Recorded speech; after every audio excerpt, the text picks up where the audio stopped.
കുപ്പത്തൊട്ടിയിൽ മാണിക്യത്തെ കണ്ടുപിടിച്ചവൾ. വിവാദങ്ങൾക്കിടെ വേടന്റെ പുതിയ ആൽബം എത്തി. മുൻ ഗാനങ്ങളെപ്പോലെ തന്നെ മൂർച്ചയുള്ള വാക്കുകൾ ഉൾപ്പെടുത്തിക്കൊണ്ടാണ് മൗനലോപയും വേടൻ പുറത്തിറക്കിയത്.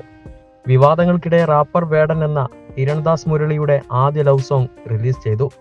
മോണോലോവ എന്നാണ് ഗാനത്തിന്റെ പേര്. സ്പോട്ടിഫൈയിലും വേടൻ വിത്ത് വേർഡ് എന്ന യൂട്യൂബ് ചാനലിലും ഗാനം ലഭ്യമാണ്. വൻ സ്വീകാര്യതയാണ് ഗാനത്തിന് ലഭിച്ചുകൊണ്ടിരിക്കുന്നത്. മുൻ ഗാനങ്ങളെപ്പോലെ തന്നെ നല്ല മൂർച്ചയുള്ള വാക്കുകൾ ഉൾപ്പെടുത്തിക്കൊണ്ടാണ് മോണോലോവയും വേടൻ പുറത്തിറക്കിയിരിക്കുന്നത്. വോയിസ് ഓഫ് വോയിസ്ലെസ് എന്ന ഒറ്റ മലയാളം റാപ്പിലൂടെ ശ്രദ്ധേയനായ റാപ്പറാണ് വേടൻ. പിന്നീട് ഒട്ടനവധി ഗാനങ്ങൾ മലയാള സിനിമയ്ക്കും സമ്മാനിച്ച വേടന് ആരാധകർ ഏറെയാണ്. വേടന്റെ ഷോകൾക്ക് ലഭിക്കുന്ന വൻ സ്വീകാര്യത തന്നെ അതിന് തെളിവാണ്. വേടന്റെ വരികളിൽ അടിച്ചമർത്തപ്പെട്ടവന്റെ പ്രതിരോധമായിരുന്നു. ഹരം കൊള്ളിക്കുന്ന താളവും സദാചാരവാദികളുടെ വാ അടപ്പിക്കുന്ന ശരീരഭാഷയും വേടന്റെ ശൈലിയായി മാറി. റാപ്പിന്റെ പൊട്ടാത്ത റോപ്പുമായി വേദികളിൽ നിന്ന് വേദികളിലേക്ക് സഞ്ചാരത്തിനിടെ ലഹരി വലയിൽ വേടൻ കുടുങ്ങുകയായിരുന്നു.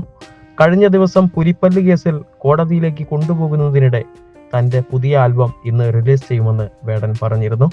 അതേസമയം പിടിച്ചെടുത്ത പുലിപ്പല്ല് വനം വകുപ്പ് ശാസ്ത്രീയ പരിശോധനയ്ക്ക് അയക്കാൻ തീരുമാനമായിട്ടുണ്ട്.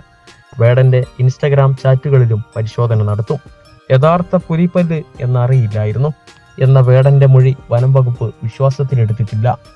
കേസിൽ വേടന്റെ അടുത്ത സുഹൃത്തുക്കളെ ചോദ്യം ചെയ്യാനും തീരുമാനിച്ചതായി പോലീസ് അറിയിച്ചു. ശ്രീലങ്കൻ വംശജനായ വിദേശ പൗരനിൽ നിന്ന് തനിക്ക് പുലിപ്പല്ല് കിട്ടിയതെന്നാണ് വേടന്റെ മൊഴി.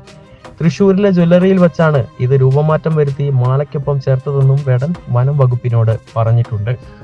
പുലിപ്പല്ല് സമ്മാനിച്ച രഞ്ജിത്ത് കുമ്പിടിയുമായി ബന്ധപ്പെടാൻ വനം വകുപ്പ് ശ്രമം തുടരുകയാണ്.